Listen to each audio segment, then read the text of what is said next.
Good morning. This is the Mentor of the Month series. It's brought to you by the Society of Surgery for the Alimentary Tract. My name is Praveen Chaitani. I'm a first-year surgical oncology fellow at Fox Chase Cancer Center, where I'm fortunate to work with Dr. Jeffrey Farma, who joins us today. Dr. Farma is the chair of surgery at Fox Chase Cancer Center, where he's also the director of the melanoma and skin cancer program. Dr. Farma received his medical degree from the Lewis Katz School of Medicine at Temple University, where he also completed a general surgery residency.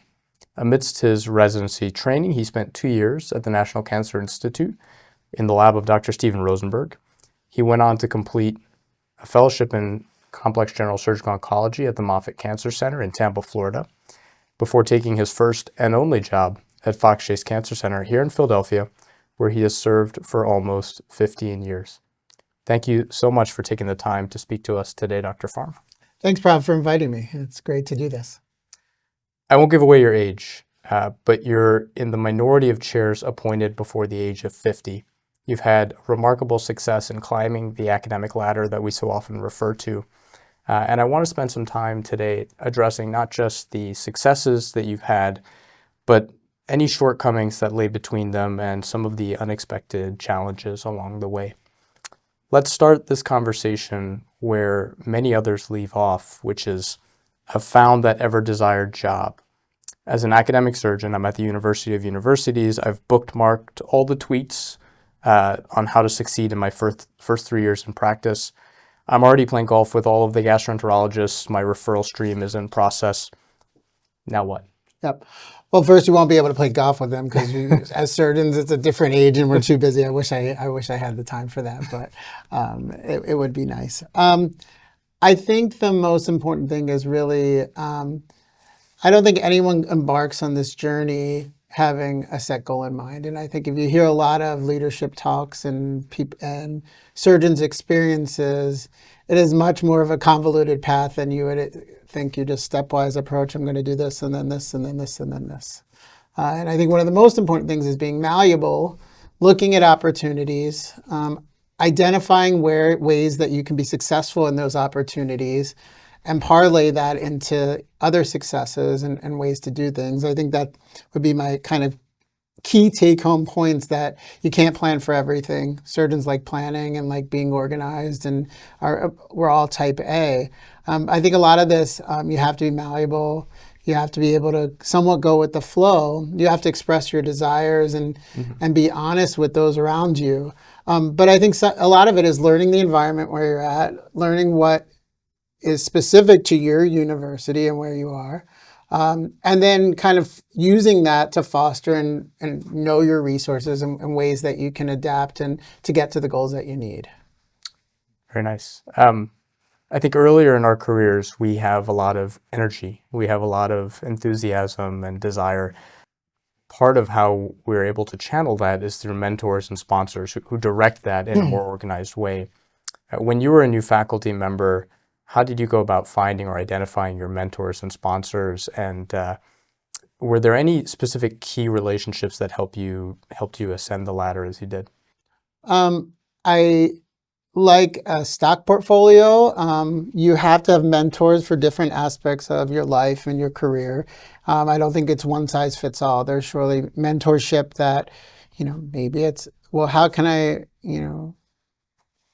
deal with my work-life integration better? Or if you want to be a grant-funded surgeon scientist, well, maybe you have a mentor for that, or from a clinical aspect, or from a national level. So I think learning throughout your career and touch points of who those people are and maintaining those relationships is really important. It's not, I don't think for me, it hasn't been a one-size-fits-all mentorship, but there's surely very impactful people that have been in my career that I would use for different situations. And so he passed away. John Daly was a key model for my success, helping me to understand.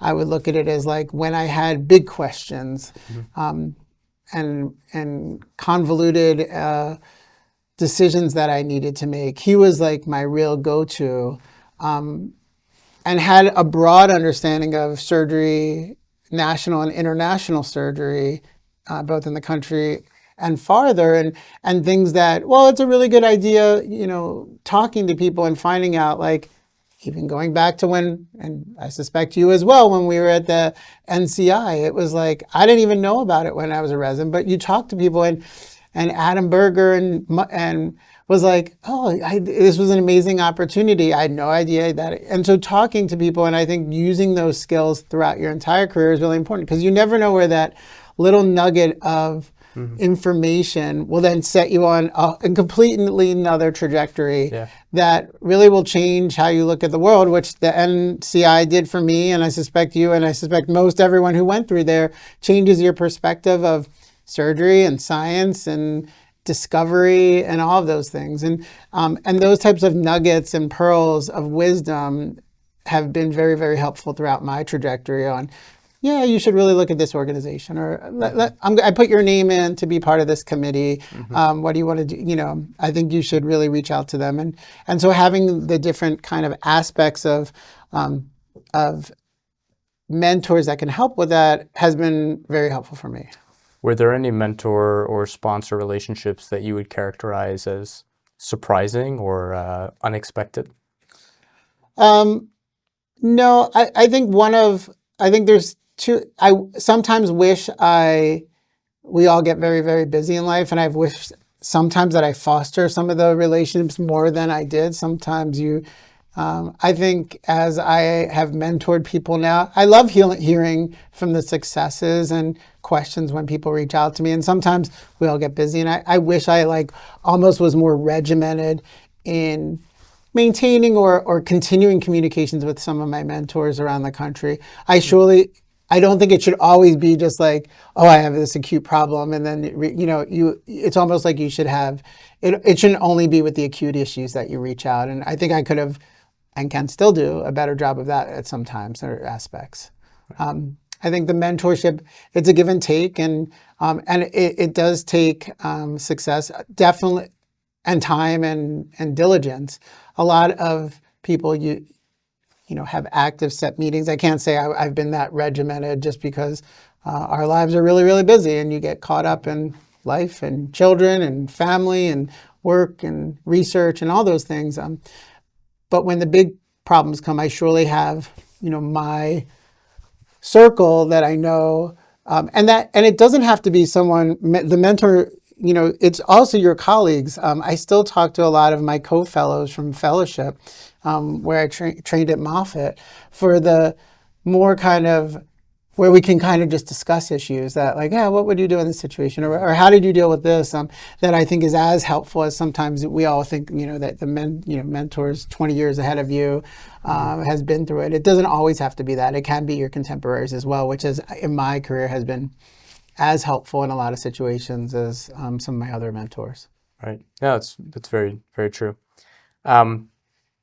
Many surgeons, particularly those in my shoes, who are sort of at the end of their training, looking out into the abyss of the career ahead, and we're not as familiar, or we lack insight into sort of the standard pathways of promotion. So can you take a minute and sort of highlight what you perceive as the standard pathways promotion, and then any variations that you experienced along the way? Sure. Well, the standard is there's no standard. It's completely different at every single institution. My career path is probably less similar to most academic surgeons. Most move around. Most will be at multiple institutions. I've been unique in some aspects of just being at the same institution my whole career thus far. So when you are looking at a job from the start to, I think, understanding that process initially, and it's not important to you when you're making that decision to choose this job, like their promotion pathway should not affect how you're deciding for a position. But as you start working at an institution, you need to know, so are you being promoted through the university, through the medical school, through the health system, through the hospital, what that pathway is. In general, there's generally promotion committees, and a lot of this is detailed in documents that you can ask for to look over. What are the requirements for promotion from assistant to associate and associate to professor? It happens to be that And I think it's variable. In some places that could be 5-year trajectories. Sometimes it could be 7 years. Sometimes it could be 10 years. It really depends on this, how stringent the promotion committee is at your institution, what they're looking at, knowing the different promotion tracks. So there are different, so if you're a pure clinician that doesn't do research or doesn't have grant funding, that could be at a different path than someone who is NIH-funded researcher and surgeon scientist or a physician scientist that is obligated to get grant funding to support their salary. So these are completely different pathways for promotion with different metrics, different requirements. So it is really important to have an understanding when you're looking for positions, like going into this, well, what is the general trajectory on, and that's asking your colleagues when you're at a position, who has been promoted, what does that time frame look like, when should you start, how do you initiate the process? So I can speak to here, like you generally, when your chair or division chief really thinks like, oh, we think you're ready for promotion, we have a committee. It's like pre-evaluated, like we think this is a good year, or maybe, we can look over your portfolio and say, well, we really think you should probably have more first authored or last authored publications, and maybe you wait a year and we think you'll be more successful in the promotions. A lot of the times the promotions committee is made up of peers, both at your institution and externally, that evaluate you. And so there is variability. It's not a set, like, yeah, you're doing great, Prov, you're doing all the right things, you're going to get promoted. It's outside the purview a lot of times of the department. So it is a separate committee that evaluates. And one of my promotions, it was pushed off a year because it was thought that I needed this or that. And so you want to just do your due diligence. You want to get the information from your institution, what the requirements are, how stringent it is. And you should probably do that if you're thinking on a 5-year track. Year 3, start really having a meeting if it's whoever's overseeing that at your institution. A lot of institutions have mentorship programs for their young faculty. And so bringing that up and having an understanding of your institution is the most important thing. So again, there is no standard. This is variable promotions, and I write promotion letters and I see the requirements from multiple different universities. The tracks are different, the time frame's different, the requirements are different. And so all those things are variable. You will, when you do go in for your promotion or up for promotion, you generally have evaluators that are outside of your institution that may or may not have worked with you, that are asked to review your portfolio and comment on if they think you're eligible for promotion based on the criteria of your institution. And so that happens as well. And that process also can take upwards of a year. So it's not it doesn't happen instantaneously. And you also want to make sure that when you're putting together, a lot of times, and we've been through this, we will say, Dr. Chitani, like, I think you're ready for promotion. You don't want to, there could be 6 months or a year lag time because we're all busy, that you get to put your promotion packet in together. So you want to kind of stay on top of that. You want to maintain your CV actively and proactively so you're ready for these types of things. You want to make sure your publications are up to date. All of these things make it easier if you do it proactively rather than suddenly you have no information. You don't have all that information, then you have to gather it. And you generally have to write up a whole promotion packet on why, what your compliments and why you should be promoted and those types of things. So that all goes into the kind of promotion. It's good to know. I mean, I think one of the most surprising parts of that answer was to know that there are reevaluations and reevaluations throughout the process, and it's not just like this Hogwarts letter that arrives. It's like, congratulations, you're an associate professor. Yep. So with that in mind, when it comes to setting long and short-term goals, how do you translate these dreams of, I want to be a professor, I want to be a chair, to a series of short, sort of measurable short-term goals? Yeah. So a lot of times, I think when I started, and if a lot of the leadership meetings I've gone to, stress the saying no to things. So not taking on everything. It is a fine balance, and I personally have been bad at that. I tend to say yes to a lot of things. I have the ability to multitask and do a lot of these things and able to manage that. There are surely some things, and I think it really depends on where you are in your career, what you're doing, what your goals are.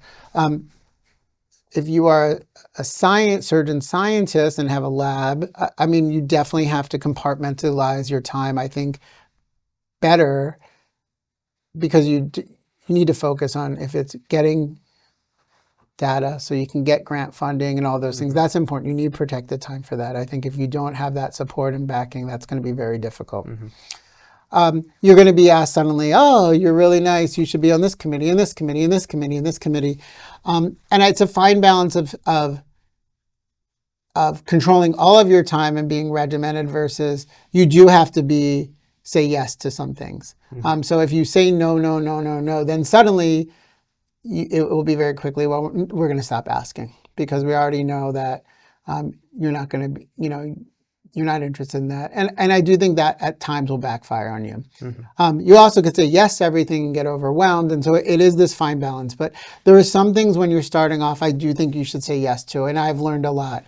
I was on the performance improvement committee. It's looking at it. And I was on that for years, really having a really firm understanding. And all of these things are stepping stones to give me more insight into our institution, what everyone is doing from a performance falls, medication errors, like little things that we don't necessarily think about when in surgical training that on a broader scale from the health infrastructure that have been very important. And so taking on the medical staff executive committee and then moving up that ladder. And when you are in committees, it's really important to participate and have a voice. Surgeons innately have leadership qualities. I think that's part of the training. I think that's part of the draw and so we can bring things to these committees that are really important. And so that also helps that someone sees that you're successful, and this is broader than just surgery. Well, he or she is really successful in the IRB. Okay. So participation in committees is very important. And then once you get busier, then you can say, I've been doing this for 2 years. I really, I have to move on. I'm going to pass this off to and you want to really try to elevate your peers. And I think as you move up, that's very important that, well, I can't do this anymore, but I think this person would be great for this. And so getting involved in learning the system through these committees is really important. It is a fine line, though. You have to balance. And very quickly, you can become oversubscribed. And some of us do that better than others. And then this even broadens, outside of your institution to regional committees, to national committees. And you suddenly can do too much. That becomes overwhelming when because it can get overwhelming. So, but it's this fine line. You can't say no to everything. I think that's not a good thing. Can't say yes to everything, but it's a fine balance, and you have to decide. And that will help with kind of moving you up the trajectory from a leadership standpoint, giving you more recognition and clout in an institution to others outside of the department that see that you can make change, that you can fix problems, all skills and you can communicate outside of the operating room in a professional way that can help you on your trajectory. That's very insightful.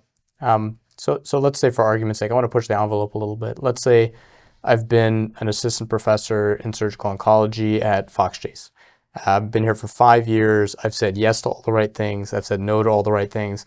I've used my positions to elevate my peers and my trainees, my mentees. And I'm at that point where I'm thinking about promotion to associate professor. How do I navigate that situation where I'm not being offered promotion internally, but I may be fielding offers from other institutions without stepping on the toes of my colleagues? Yeah. So again, I'm not the best person to talk about this, but I can talk about others and their experiences and my colleagues around the country.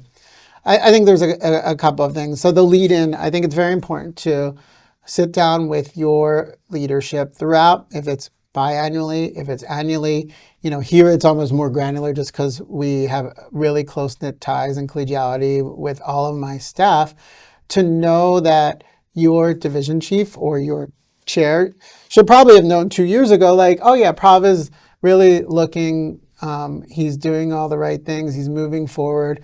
We want to start thinking about promotion where, check-in points like, and you also need to be proactive to voice what the things, and that has been helpful for me. It's okay to say, hey, you know what? I really am interested in education. I would like one day to be the program director. What do you think that, can I start off as the assistant program director? What does that look like? I know that this person was doing this for the last 5 years. Do you think that's possible? I think voicing opportunities that may exist or may not exist is very healthy, and to be able to communicate with leadership on what you're looking for. And it may be, then it's a new program director, they just started. We don't think that's going to happen for 5 years. And then you have to decide, well, if that's really what I want to do I need to look at other opportunities? Or everything's in flux. That person could leave down the line, but making leaders aware of what your goals are is really important. If you just sit back and wait till someone's like, yeah, we really think you would be a good program director, I think you will miss out on opportunities. So it is okay to be vocal in a respectable way, to come in and say, I want to be the chair of this department as first year attending Right. is not reasonable. Sure. But if it's education, or I'm very interested in research and I'm very interested in building out this program, and having a plan in place that someone would back you and get behind you on, I think is very important. So I do think kind of paving like opportunities and seeing that is important.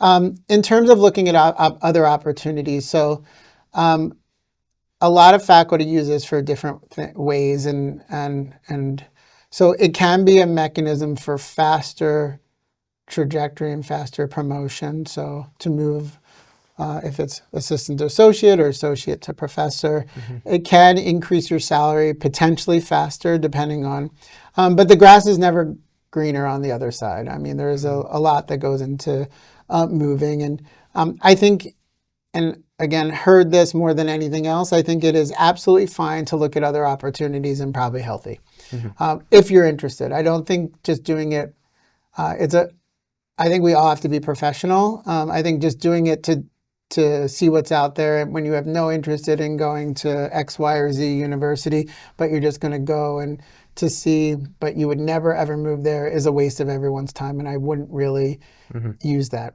I don't think it should ever be, you have to be very, very mindful of using a new opportunity as a way to say, I want more in my institution. Now, a lot of people do that.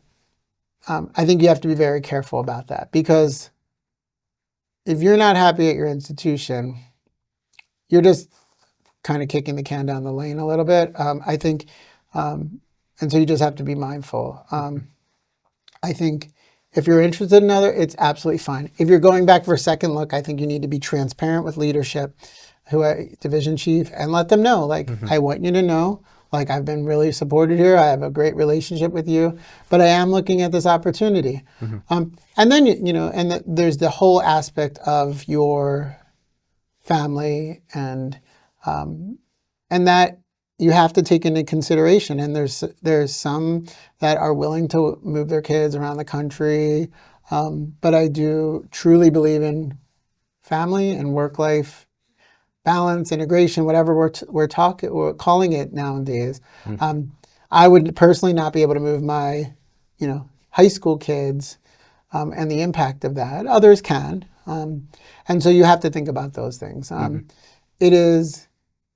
There will be other opportunities that will have pluses and minuses, and then you have to weigh your balance. I think being transparent is really important in that process, and letting people know, and just being mindful. Like, once you start looking, you're opening that, and then there may be some pushback from your institution, like, why would you do that? Or we're concerned that you're not happy and maybe you don't want to be around, and so that you just have to understand from an emotional intelligence standpoint what the environment's like, what people are looking for. To go back and say, well, they offered me $100,000 more, I'll stay, but I want $100,000 more here, I think would backfire. I think you have to be and it's not all about money. I think that the long game is what all of us should be in this for. There's so many untangibles about being supported, have collegial partners, having the practice and the environment you work at. to leave a place that you have like that to go somewhere where you don't get along with the other staff and you're only going to use that as a stepping stone for another 2 years, it can maybe not be worth it. Yeah, I heard a saying from a colleague of mine recently, not all jobs pay in the color green, which I think is very wise. Yep. So there are a lot of successes in your life that you just highlighted that don't fall under your title. You know, you have 3 wonderful kids, you have a beautiful family, you have mentees, you've built an incredible department. So titles are just one barometer of success in academic surgery, but they may not be sufficient to define success in general. Some may actually look at them as a means to an end. In your opinion, what defines success in academic surgery? I mean, I think that's individualized for every academician. What's defined my success? Or I think you have to look at your passions and you have to look at what brings you satisfaction. For me, like, I think ultimately I'm a surgeon that likes operating, and I love seeing my patients and their families. And when someone tells me, thank you for curing me from cancer, or my patients now are getting married and having children and are 10 years out from a cancer diagnosis, I mean, that is one of the most rewarding aspects of what I do that I would never give up. That's not incorporated in your promotion packet, and as you said, or your academic titles.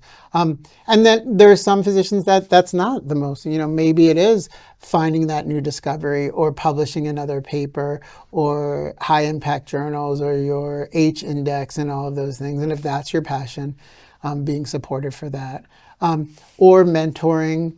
And seeing, as I've moved up, seeing the success of my colleagues and the fellows around the country and improving cancer care around the world has been exceedingly impactful. I love when I hear that the fellows are now a residency director, or have started a new initiative, or are overseeing this clinical trial, or I see them online doing amazing things.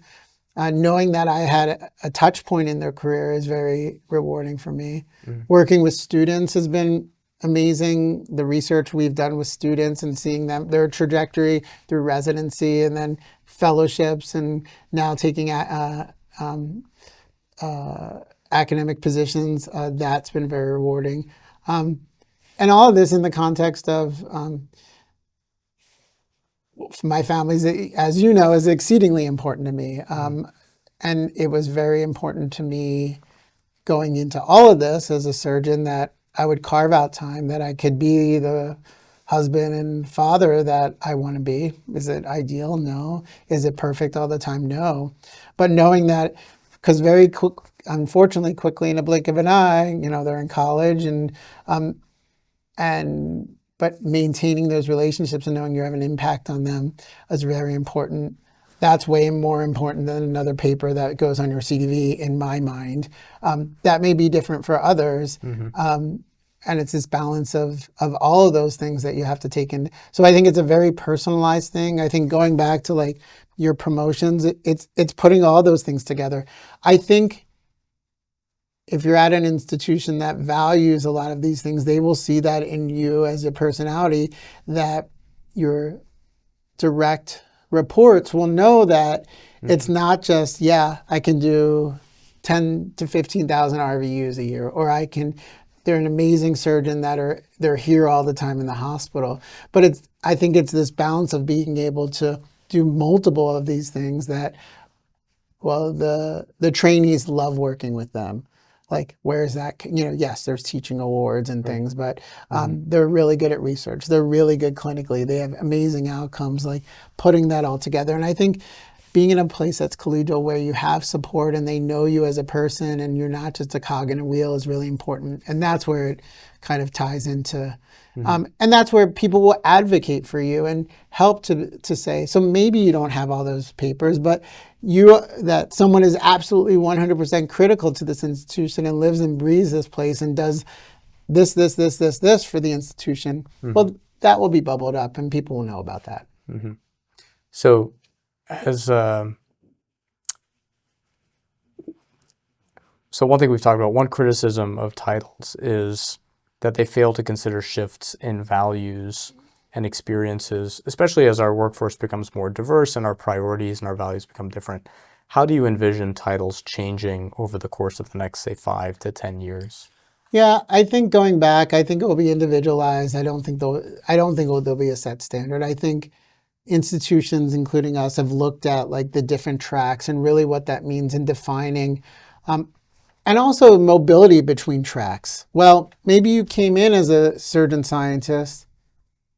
Maybe that's not your forte, or maybe you didn't get grant funding, unfortunately, and maybe you just want to shift. And I think it's okay to shift tracks, and it's okay to, but those tracks I think have to be defined. I think they have to be reevaluated and looked at a set fashion. Are they working for the institution or not? It is hard, if you're at a large university hospital, putting every faculty member of every specialty into 3 or 4 tracks is a little hard. It's sometimes not putting the pieces in place, but I don't really foresee that going away. I think it's kind of ingrained in our culture. I would be very surprised to see major shifts in that. It could happen, but I don't necessarily think so. So for now, you're the chair of a major cancer center, which, as we've alluded to, is a career aspiration for many. How do you reshape your goals for the next phase of your career? I mean, now that you've attained this title, which there's not really a lot to go past that, what is it that you set your sights on next? Yeah.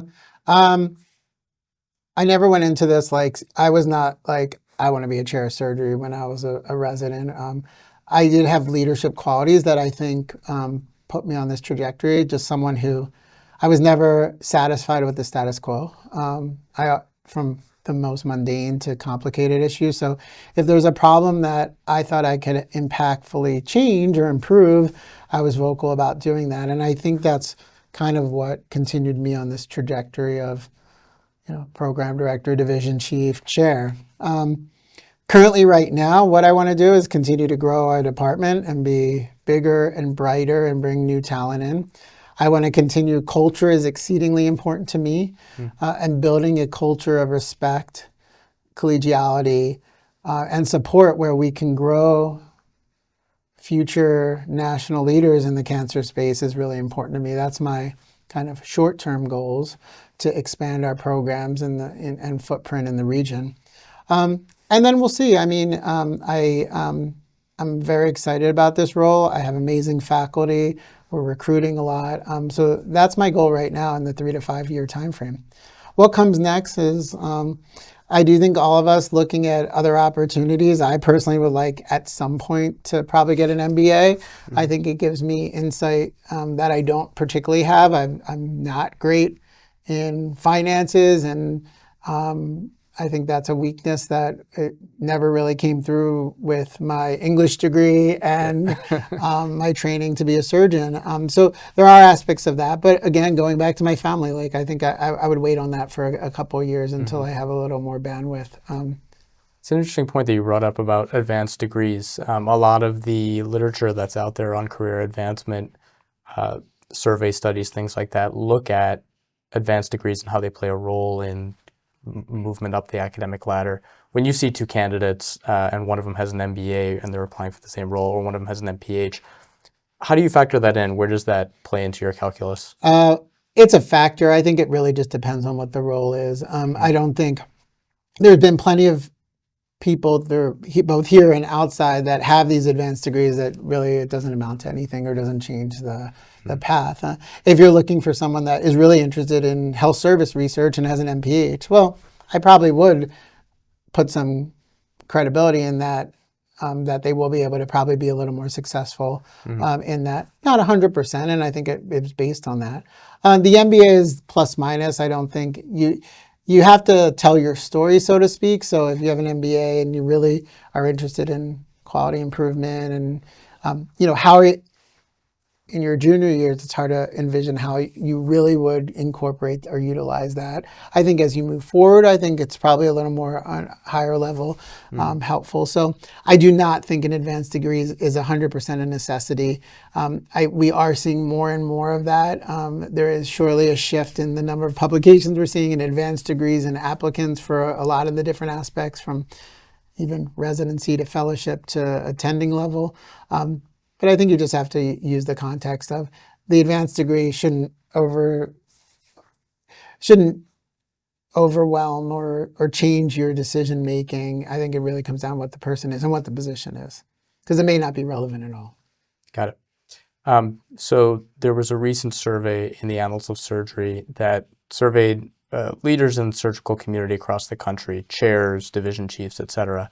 And sort of the underlying agreement across all of them was that titles are an insufficient measure of success. We sort of discussed that already.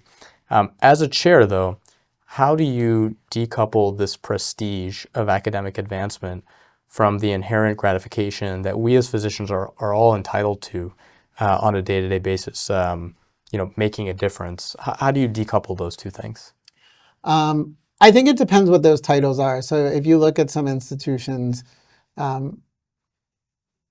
sometimes I've seen like every surgeon in the department has 3 titles, that they're oversee the vice chair of this, and they're the director of this, and so that's where I think you have to be mindful. Like, I don't think just giving out titles so you can put another line on your business card or on your web page where you're really actually not doing much is helpful for anyone. So that's where I think there's this shift, like, oh, well, you're the vice chair of the operating room number 3. Yeah. What does that really mean? I do think there has to be both qualifications, there has to be metrics, there has to be key performance indexes, and there has to be accountability for these types of roles that, just to get a title, but you're not really doing anything, I don't think helps anyone and just kind of muddles the field, so to speak. That being said, it is helpful and shows when someone is doing extra work or a position or overseeing something, and it truly is building something, and they're doing a good job of that. I do think it gives them something to say, there is importance to that title from a credibility standpoint to do that. But I think it's this fine balance. I don't think, and you have to be, as a leader, cognizant of those titles and more, so staff are coming in and saying, well, I want to be this. But I think it's not just getting that. You have to prove that you, one, can do, if it truly is a title, what that is, how much time is that? Is it, and then there's even a broader, is it tied into your clinical FTE? Are you getting compensated? Are you getting a bonus? Is it just an add-on? All these types of things are important. So I don't think we should over-title people, but I think if someone is doing a phenomenal job and really building something, I think then at times the title's warranted. It's very insightful. I'm looking just over your left shoulder here, and in my eye line is this plaque from Moffitt Cancer Center, and it shows that you graduated your fellowship June 30th, 2009. Yep. So I'm thinking about Jeffrey Farma on July 1st, 2009, and thinking about where you are now. What is one thing that you wish you knew on July 1st, 2009 that you know now that would have made this process maybe not easier, but more predictable? So I took the opportunity that really there was a gap in melanoma care, and we were able to build that up. I think being open-minded to those opportunities and seeing if it's, I can build a practice here, or I can build this resource, I can bring this new technique. Looking at that and taking that on, and being willing to, all of us want instant gratification, all of us want the new equipment, all of us want, and sometimes it's a stepwise approach. You can't, sometimes you have to start building something to be able to bring in more, so you can build and bring in more. It's not, it's very uncommon in this day and age that you would just come and you can get, oh, I'm going to come in and you need to buy me the brand new robot for my practice that's unique. That's going to be rare at most hospitals. You have to be patient. Things always take longer than you assume they will take. That's not millennial. That's not surgeon-like, but that's the reality. A lot of things just take longer, and you just have to be patient. And again, going back to playing the long game, to build those things and looking at those opportunities. What else would I have done different? I think, like I said, utilizing my mentors, I think a little more maybe throughout my career rather than just forging ahead. And I think that's always a good strategy, and fostering those relationships. I personally, sometimes I wish I honed in a little more. It's worked where I am. I have amazing practice. It's a little broader than most would have at my stage of the game, but it's worked out at my unique institution. It wouldn't necessarily work out maybe at other institutions. I also, I haven't looked at that many other jobs. I haven't, because I've been happy here. And so you have to, there's going to be politics everywhere you are. There's going to be drama, there's going to be changes, there's going to be ebbs and flows and ups and downs. We talk about burnout, and I think all of us at some aspect of our career will feel that. And it's knowing that these are ebbs and flows. It's knowing that, how to, if that is continuous, then that's an issue. But knowing all of us are going to be impacted by, we have a very hard position and very hard career. And knowing who your resources are and what kind of mechanisms you have to overcome that is very important for all of us. So that's some of my insights. So, yeah. You alluded earlier to the fact that your sponsors, your mentors, signed you up for certain positions, national organizations, things that you may not have inherently thought about as stepping stones along your career. Can you talk about any of them that were particularly impactful, any organizations or institutions that really helped elevate your career to where it is? I think there's been a lot of these organizations. I can speak regionally. So I got involved in the Metro Philly chapter of the American College of Surgeons. That helped to really understand the American College of Surgeons on a more national level. We have a very robust surgical community in Philadelphia, also with the Philadelphia Academy of Surgery. And so it really has brought the networking and the community in Philadelphia. I know a lot of the oncologists, but bringing in and knowing more of faculty from other specialties has been very rewarding to me and helpful in the city. And then nationally, the Association of Academic Surgeons has amazing leadership courses, research courses, really networking, learning from other institutions, what people have done. My institution is unique and not, of this huge university. But using some of the things that I've learned throughout the years and keep going. I've been to so many other leadership courses and listened and heard. And you just have to draw what the perspective is and how can I utilize that for my practice. The Society of University Surgeons, being on committees for the American College of Surgeons, applying, and don't be afraid to reapply. Some of the most rewarding things in my career, I won some traveling awards through the American College of Surgeons and Society of Surgical Oncology. Also getting involved in the Society of Surgical Oncology and the program directors committee, learning about the different programs and what everyone's doing, that has been really rewarding.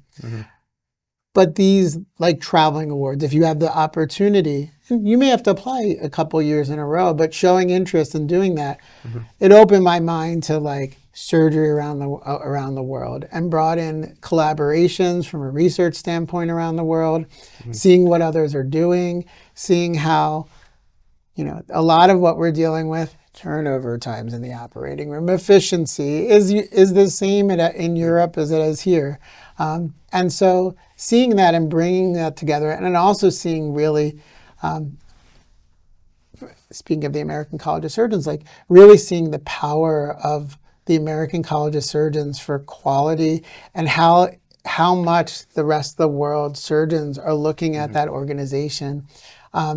I never knew really about that at all when I was a resident or a junior faculty, but I really got appreciation once I actually left the country and saw the impact that they have. It really helped to bring surgery together for all aspects. And a lot of the initiatives that is relevant to all aspects of surgery, not just surgical oncology, Mhm. but is also relevant internationally, has been impactful to me. Right. I want to follow up on that one thing you mentioned. As a fellow here, I have a little bit of an insight into your international involvement, your travels, and sort of the diversity of your portfolio. Um, Specifically with respect to international organizations and committees, how has that shaped your career here in the U.S., and what can we be doing differently in the U.S. that perhaps European organizations and hospitals are doing from an administrative standpoint? I think COVID, in some aspects, brought the international communities closer together. We did a lot more webinars. We did a lot of educational opportunities with the TARP swig and CTOS and sarcoma. There was a lot of involvement that we've had. And sarcoma is a small community, but bringing together surgeons around the world that have an expertise in this really rare cancer has been amazing to see those relationships grow and foster. And CTOS is a really good organization for that. And I think there's a lot of other aspects and other organizations that also do those types of things. I think initiatives there's a lot to learn for the cooperative groups and clinical trials that Europe does a very good job of that because of the infrastructure that's completely different than the infrastructure we have in the United States that allows them to do very streamlined clinical trials in a timely fashion because of centralization that is, hard. And we talk about that a lot here in the United States. It's much harder and much more costly here in the United States to do those types of things. So I think there's a lot that we can learn from that. So Definitely. I want to do 3 quick hits that are a little bit more fun, a little bit more about you specifically and great. your personality, and before I give you the last word. So let's do favorite book, favorite place to travel to, and favorite playlist in the operating room, which I already know. But Favorite book, probably 100 Years of Solitude by Gabriel Garcia Marquez. That would be probably top of the list, although I should probably read it again. It's been a while. Favorite place to travel? Top 2, I'll say Japan. Unbelievable. We also had an amazing time in Greece going to Crete. So I'd say that's highlights, although I've been to many places, both from a professional standpoint and surgery has really opened up the opportunities for me to travel around the world, Saudi Arabia, China, Japan, Europe. And I look forward to hopefully further opportunities, Mexico, all the great and really building collaborations. I have 2 main playlists in the OR. I have the XX, which is a little more alt rock, and then I also, as you know, like reggaeton and Bad Bunny and Rosalia. So that's my other one. But I'll share that with everyone. Thanks. Well, Dr. Farma, I want to thank you for your time and most importantly for your openness in answering our questions today. I'll leave the last words to you. So if you want to leave our viewers with one final pharmaism to take with them on their climb of the academic ladder, please go ahead. Great. No, well, thanks for inviting me to do this. I love doing things like this. I think it's really great to hear. As you know, I wear a lot of my feelings on my sleeve. I'm not shy about things. And communicating is really important. I think surgery has changed a lot from even when I started and before to how we think about things now in a lot of very, very important and good ways in terms of communication and how we deal with people and our patients. I think it's a journey. I think it's really important. Like I said, you have to look at opportunities. You have to be malleable. You have to be able to go with the flow in a lot of aspects because you can plan for a lot of things. The same as in the operating room. You can plan and plan and plan, but until you're really in there and you have to make decisions, you don't know exactly what you're encountering. And I think it's the same for the trajectory of your career. You just want to follow your passions, follow your drive. There's a lot that we do that is very hard. And I tell all the medical students, don't become a surgeon unless this is what you want to do. I think it's the same for all of us. If you're not happy in what we're doing, then you need to find another thing to do or another way to make your career happy and satisfying. And that it can't be everything. Not everything we do is going to be that way. But when you go home at the end of the day and think of like how that day went or the 3 things you could do better, you want to make sure that for the most part, you're happy with your success, because life is too short. The impact of surgical oncology puts perspective, or surgery on all of us, perspective of what is important in life and how short and precious it is. And so we have to be recognized that every single day to improve what we're doing for us, for our colleagues, for our patients is really important. So thanks again for inviting me. Thank you. This has been the SSAT's Mentor of the Month podcast. And if you like this, like it, subscribe to it, share it, distribute it amongst your colleagues. Thanks for joining us today.